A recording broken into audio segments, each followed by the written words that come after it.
में 3,487 positive case आए हैं। इसमें से 2,989 लोग क्योर हो चुके हैं और जो अभी पॉजिटिव होके जो एसिम्टोमेटिक हैं, जो माइल्ड सिम्टोमेटिक है, होम क्वारंटाइन पे हैं, जो घर पे हैं, वो 180 मरीज हैं और अभी एक्टिव केसेज हैं 456। एक्टिव केस मीन्स के इनके अंदर वो क्योर नहीं हुए हैं। अगर हम हॉस्पिटल वाइज बात करें तो जो डेडिकेटेड कोविड हॉस्पिटल अभी भी हम प्राइवेट में चले जा रहे हैं, जहाँ पे फ्री ऑफ कॉस्ट इलाज होता है। अमेरिकन बेडवास में 34 वहाँ हैं और पैसिफिक मेडिकल कॉलेज नोएडा में 52 वहाँ पे है। TMC धिलोगा बेदला में 50 हैं और ESIC हॉस्पिटल चित्रकूट नगर में 231 है और गीतांजलि मेडिकल कॉलेज हॉस्पिटल में 123 हैं और पारस जेके हॉस्पिटल में 111 है। अभी मैं आपसे निवेदन करना चाहूँगा कि जो पॉजिटिव केस आता है, अगर वो माइल्ड सिम्टोमेटिक है, एसिम्टोमेटिक है, तो उसको होम आइसोलेट करते हैं, उसको घर पे वो रह सकता है। इसका मतलब ये हो जिसको बुखार नहीं है, सांस में तकलीफ नहीं है, जिसका पल्स ऑक्सीजन सेचुरेशन 95 से कम नहीं है और सांस में तकलीफ नहीं है, ऐसे लोग घर पे रह सकते हैं। बस शर्त ये है कि वो घर पे एक अलग से कमरा हो और अगर वो जिसके घर पे कमरा अलग से नहीं है और 1 या 2 कमरे में बहुत ज़्यादा लोग रखते हैं, वो गरीब लोग रह रहे हैं, तो गवर्नमेंट की तरफ से फ्री उनका ट्रीटमेंट किया जाता है, जिसमें खाना, चाय, नाश्ता, मेडिसिन सब कुछ फ्री है।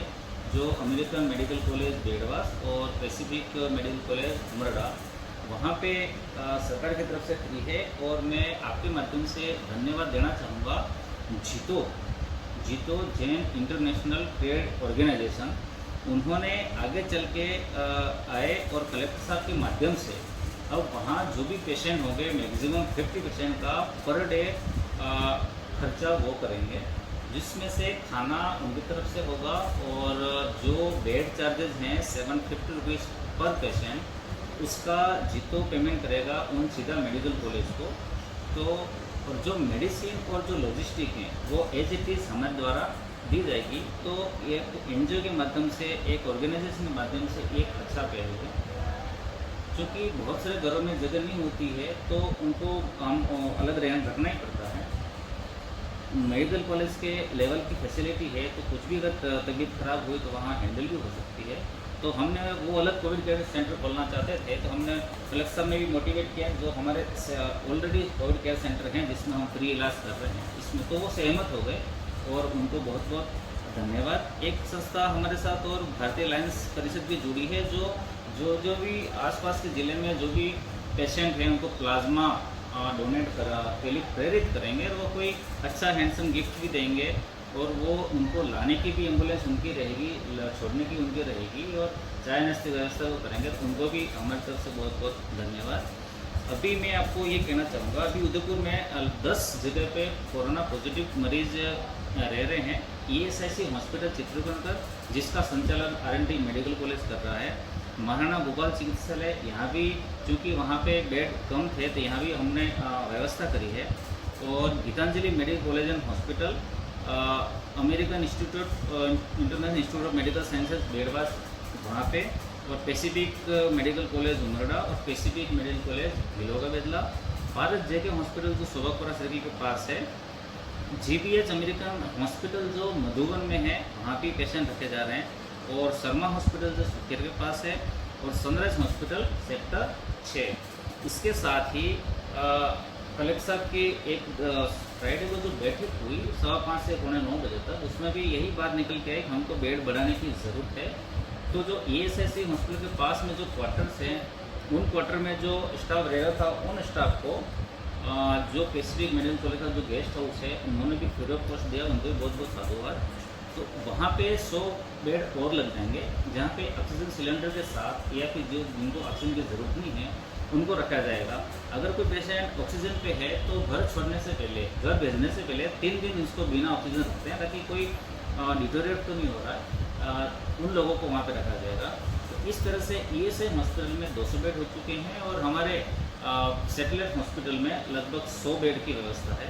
और अभी स्वाइन फ्लू जो वार्ड है वहाँ पे 28 बेड है, जहाँ पे सेंट्रलाइज ऑक्सीजन सिस्टम है, वहाँ पे वेंटिलेटर की सुविधा है। अभी हमारे सस्पेक्ट जो भी पेशेंट है जिसकी रिपोर्ट अवेटेड है, जिनको ऑक्सीजन की ज़रूरत है, जिनको वेंटी की ज़रूरत है, जिनको बाईपैप की ज़रूरत है, वो महाराणा भोपाल में एडमिट हो रहे हैं। मैं आपके माध्यम से यही निवेदन करना चाहूँगा, अगर घर पे कोई जिसका टेस्ट नहीं हुआ और सांस में तकलीफ है, सिचुएशन कम हो गया और उसको ऑक्सीजन की ज़रूरत है, और जिनको कोरोना लाइक सिम्टम है, वो सीधा ESI ना जाके MBGH में सस्पेक्ट वार्ड में वहाँ चला जाए। पॉजिटिव आने के बाद उनको ESI हमारी एम्बुलेंस चेक कर देगी। और जो सैम्पलिंग साइट का मैं बताना चाहूँगा, अभी भी हमारा सैम्पलिंग साइट नगर निगम में है, सेक्टर 14 सामुदायिक भवन CS सर्किल के पास है, और गेस्ट हाउस परशुगुज मंडी और राजीव गांधी सेवा केंद्र सोभागपुरा, दोनों सैटेलाइट और MBGH में हो रही है। इसके अलावा जो पुलिस डिपार्टमेंट के थ्रू जो भी मुजरिम हैं, इनको बिना जांच के जेल में नहीं भेज सकते, तो डेली हमारी सैम्पलिंग उन लोगों के लिए फतेहपुरा पुलिस चौकी पे हो रही है। मैं आपके माध्यम से बार बार ये निवेदन करना चाहूँगा, स्थिति हम ऐसी स्थिति में आ चुके हैं जहाँ डेली केसेस बहुत ज़्यादा हो रहे हैं। उसमें जो रेशो है, हालांकि वो 80% लोग एसिम्टोमेटिक होते हैं, माइल्ड सिम्टोमेटिक होते हैं, और 14% लोगों को हॉस्पिटल जाने की ज़रूरत होती है। उन 14% में से 6% लोगों को वेंटी या फिर बहुत हाई फ्लो ऑक्सीजन की ज़रूरत होती है, और डेथ होती है जो 2 से 3% डेथ होती है। चूँकि ये रेशो तो शुरू से मेंटेन है, लेकिन number of cases corona virus का ये ड्रॉबैक है, दूसरे वायरस के मुकाबले में ये फैलता बड़ा तेज़ी से है। ये बहुत तेज़ी से फैलता है, तो नंबर ऑफ पेशेंट इन्फेक्ट ज़्यादा हुए, तो जो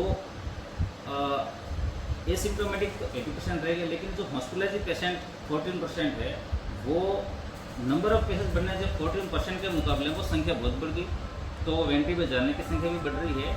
तो मैं यही निवेदन करना चाहूँगा कि अब वो लॉकडाउन या फिर ऐसी कोई स्थिति से कुछ ज़्यादा फर्क पड़ने वाला नहीं है। हम इतना करें, मैं हूँ, मुझे किस तरह से इन्फेक्शन से बचना है। जैसे कि CM साहब ने जो VC लिखी, VC में भी हमारे इंटरनेशनल लेवल के 3 डॉक्टरों को उन्होंने रूबरू करवाया था, फेसबुक और वीडियो और VC के माध्यम से, सबके माध्यम से, ट्विटर के माध्यम से। तो शरीर में जाने के 4 रास्ते हैं, नाक, मुंह, आँख और कान।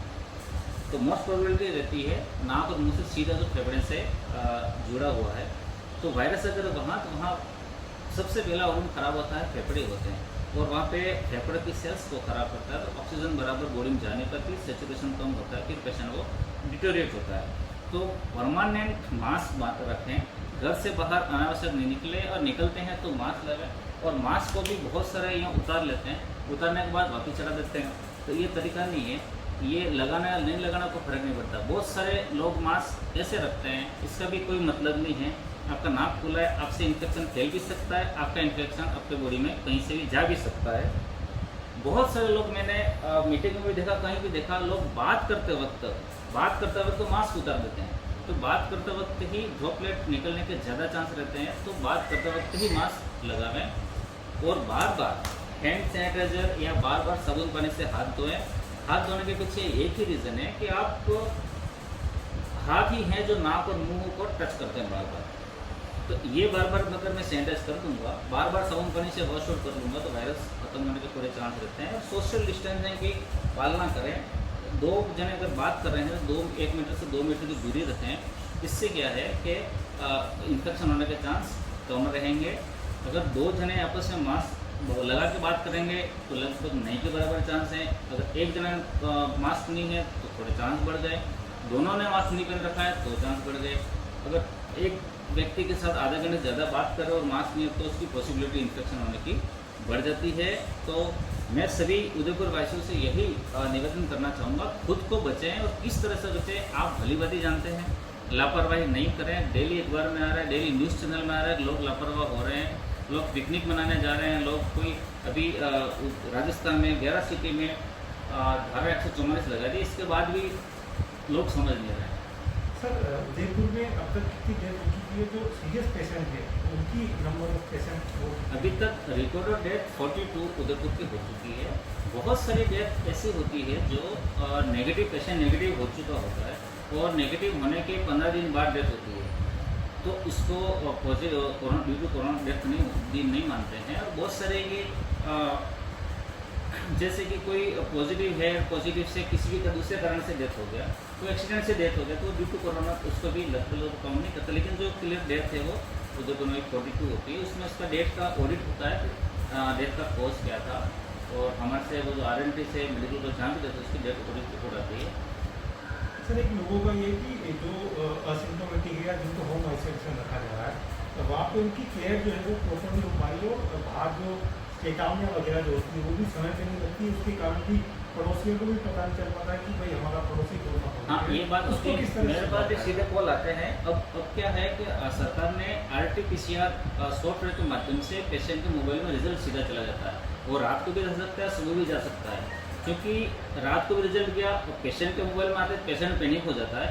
तो मैं आपके माध्यम से ये निवेदन बार बार करना चाहूँगा, पैनिक नहीं हो। अगर आपके कोई सिम्टम नहीं है तो आपको बहुत ज़्यादा डरने की ज़रूरत नहीं है। दूसरे दिन हमारी टीम कांटेक्ट कर लेगी, और जो होम आइसोलेशन की जो स्टिकर दूसरे दिन चिपका देंगे, इसके लिए कुछ ज़्यादा ज़रूरत नहीं पड़ती है। Tablet hydroxychloroquine 400 milligram BD and tablet hydroxychloroquine next 4 day के लिए 1 OD, टोटल 400 मिलीग्राम की 6 गोली लेनी होती है। विटामिन C और विटामिन जिंक। एसिम्प्टोमेटिक टैबलेट नहीं भी लो तो कोई विशेष फर्क नहीं पड़ता।